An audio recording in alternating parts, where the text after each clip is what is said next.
Hi friends, welcome back to our channel. இன்னைக்கு நம்ம சேனலில் I wanna be a super star episode 2 part 4 தான் பார்க்க போகிறோம்.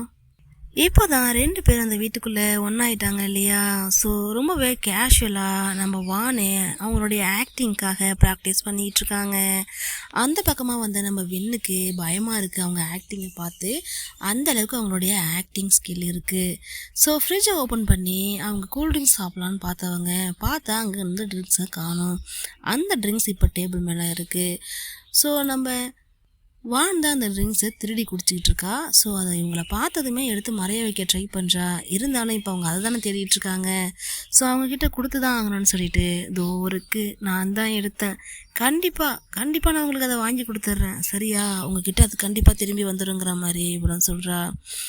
இவங்க ஆனால் அதை கண்டுக்கவே இல்லை. ரொம்பவே கேஷுவலாக வந்து அந்த ட்ரிங்க்ஸ் எடுத்து சாப்பிட்டுக்கிட்டு இருக்காங்க. ஸோ மறுபடியும் இவங்க என்ன பண்ணுறாங்கன்னா, எதையுமே கண்டுக்காமல் இருக்கிறதுனால சரி நம்ம ப்ராக்டிஸை பண்ணுவோம்னு சொல்லிட்டு இவங்க ப்ராக்டிஸ் பண்ணுறாங்க. நில்லு தடுன்னு சொல்லிட்டு என்னென்னமோ பயங்கரமாக ஆக்டிங் பண்ணிகிட்ருக்காங்க. நீ என்ன பண்ணுறேன்னு சொல்லிட்டு வின்னு வானை கேட்குறாங்க. அதுக்கு வானே, நான் இப்போது ஒரு ஆட் ஷூட்டுக்காக போகிறேன், அதுக்காக ப்ராக்டிஸ் பண்ணிகிட்ருக்கேன், அதுக்கான ஆடிஷன் நடக்குது, ஸோ நான் நடிச்சு காட்டுறேன், நீ கொஞ்சம் பாருன்னு சொல்லிட்டு இவன் நடிக்கிறா. இவன் நடித்த நடிப்பில் நம்ம வானுக்கு ஒரு செகண்ட் பயமும் வந்துருச்சு. இவன் நடித்து முடிச்சதுக்கப்புறம் சிரிப்பை கண்ட்ரோல் பண்ண முடியாமல் உட்காந்துருக்காங்க. வின் எப்படி இருக்குது சொல்லு? நீ கண்டிப்பாக ஷாக் ஆகிட்ட தானே? என்னோடய ஆக்டிங்கை பார்த்து அப்படி ஷாக் ஆகிட்டேன், எனக்கு தெரியும். இன்றைக்கி நான் போகிறேன், அந்த ஜாபை வாங்குகிறேன், பர்ஃபார்மன்ஸை பயங்கரமாக பட்டையை கலப்புறேன்னு சொல்லி பேசுகிறாங்க. ஓ, அவ்வளோ பெரிய ஆளா நீனே? அப்போ ஒன்று பண்ணு, நீ மட்டும் அந்த ஜாபை வாங்கிட்டு வந்துரு. அதுக்கப்புறம் ஈவினிங் வந்ததும் நம்ம சேர்ந்து சாப்பிட்லாம். உனக்காக நான் கிரில் போர்க் பண்ணுறேன்னு சொல்கிறாங்க. கிரில் போர்க்கான்னு சொல்லிட்டு கடந்து குதிக்கிறாங்க. அப்படியா? கண்டிப்பாக நான் இந்த ஜாபோட தான் வருவேன், கண்டிப்பாக கிரில் போர்க் சாப்பிடுவேன், நீ எனக்காக எடுத்து வை, ஓகேவா? கிரில் போர்க்னு கத்திக்கிட்டே அந்த இடத்த விட்டு போகிறாங்க சின்ன பசங்க மாதிரி. ஸோ இப்போ ஈவினிங் நைட் ஆகிடுச்சு. இவங்க கிரில் போர்க்கை அப்படியே செஞ்சு, அங்கெல்லாம் வந்து எல்லாத்தையுமே சுட செஞ்சு தானே சாப்பிடுவாங்க. ஸோ அப்படியே டேபிள்லேயே வச்சு குக் பண்ணி இவங்க சாப்பிட்டுட்ருக்காங்க. அந்த இடத்துக்கு வழக்கம் போல் இவங்க தலையை தொங்க போட்டுக்கிட்டு ஜாப் இல்லாமல் திரும்பி வராங்க. ஸோ இதை பார்த்தவங்களுக்கு வாய் ஊறுது. ஆனால் இவங்க தான் ஜாபோட வரலையே, ஸோ அதை சொல்லவும் முடியாது. டீசெண்டாக சொல்லிக்கலாமேன்னு சொல்லிட்டு எனக்கு ஃபுட்டு வேணாங்கிற மாதிரி சொல்கிறாங்க. ஓ, வேணாமா? சரி நானே சாப்பிட்றேன்னு சொல்லிட்டு இவங்க சாப்பிட்டுட்ருக்காங்க. இவங்க ஃப்ரிட்ஜை திறந்து அதில் உள்ள வாட்டர் எடுத்து குடிக்கலான்னு சொல்லிட்டு குடிக்கும் போது இவங்கள வெறுப்பேற்றுறதுக்காக வேணுன்னே வின்னு என்ன பண்ணுறாங்கன்னா, வாவ் செம்மையாக இருக்குது, டேஸ்ட்டாக இருக்குது, அதுவும் இந்த சாசியில் அதை டிப் பண்ணி சாப்பிடும்போது அப்படி ஒரு டேஸ்ட்டாக இருக்குன்னு சொல்லிட்டு இவங்கள வெறுப்பேற்றுறதுக்காக அந்த மாதிரி பண்ணிக்கிட்டு இருக்காங்க. ஸோ இதை எப்படியாவது நிறுத்தணும், இவளையும் சாப்பிட விடக்கூடாதுன்னு நினச்சவங்க என்ன பண்ணுறாங்கன்னா, அங்கே ஒரு ஸ்டோரியை சொல்கிறாங்க. சரி ஓகே, நீங்கள் சாப்பிட்டதுக்கப்புறம் ஒரு சின்ன பவுலில் சாஸு போர்க்கு எல்லாத்தையும் எடுத்து அழகாக எடுத்து வைங்க, ஒருத்தங்க சாப்பிட்ற மாதிரி, சரியா? இந்த கார்னரில் வைக்கணும், சரியான்னு சொன்னதும் ஏன்னு சொல்லி அவங்க கேட்குறாங்க. அவங்க தான் முன்னாடியே சொன்னாங்களே எடுத்து வைக்க சொல்லி, அதை நம்ம எடுத்து வச்சிடணும்.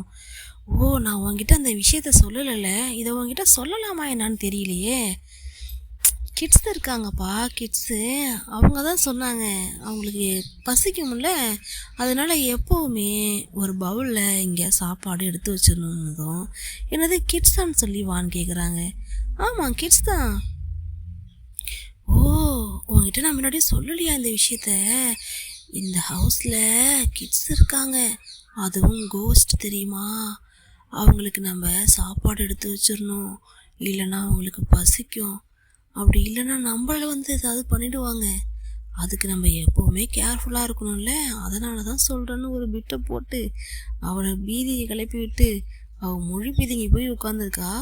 அந்த அளவுக்கு எப்படி சொல்கிறது, சுட்டித்தனன்னு சொல்கிறத விட நம்ம சாப்பிடாததை அவளும் சாப்பிடக்கூடாதாங்கிற மாதிரி ஒரு பிட்டை தூக்கி போட்டு போயிடுது. ஸோ இப்போ அவளும் பயந்து அதை சாப்பிட்டுக்கிட்டு இருக்கா. நைட் ஆகுது, பார்த்தா ரெய்னி டைமாக இருக்குது, கரண்ட் வேறு போயிடுது. ஸோ இப்போ கரண்ட் போனதுனால என்ன ஆயிடுச்சுன்னா, வானுக்கு பயம் வந்துருச்சு. ஏன்னா இவ சொன்ன பேய் ஸ்டோரி வேறு இந்த வீட்டில் தானே சொல்லியிருக்கா. ஸோ இவங்களுக்கு பயமாகிடுச்சு.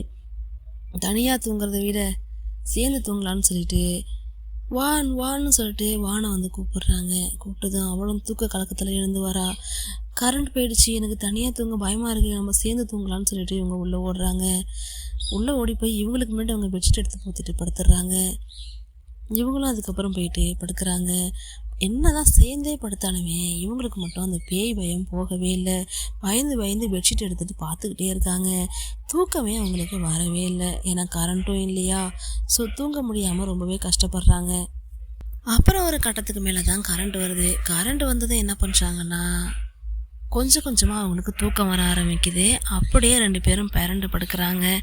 ஒருத்தர் முகத்தை ஒருத்தர் பார்த்தா மாதிரி ஒரே சைடாக பிரண்டு படுக்கிறாங்க. இதோட செகண்ட் எபிசோட் முடிஞ்சிருது. நெக்ஸ்ட் எபிசோடில் மறுபடியும் மீட் பண்ணலாம். தேங்க்யூ.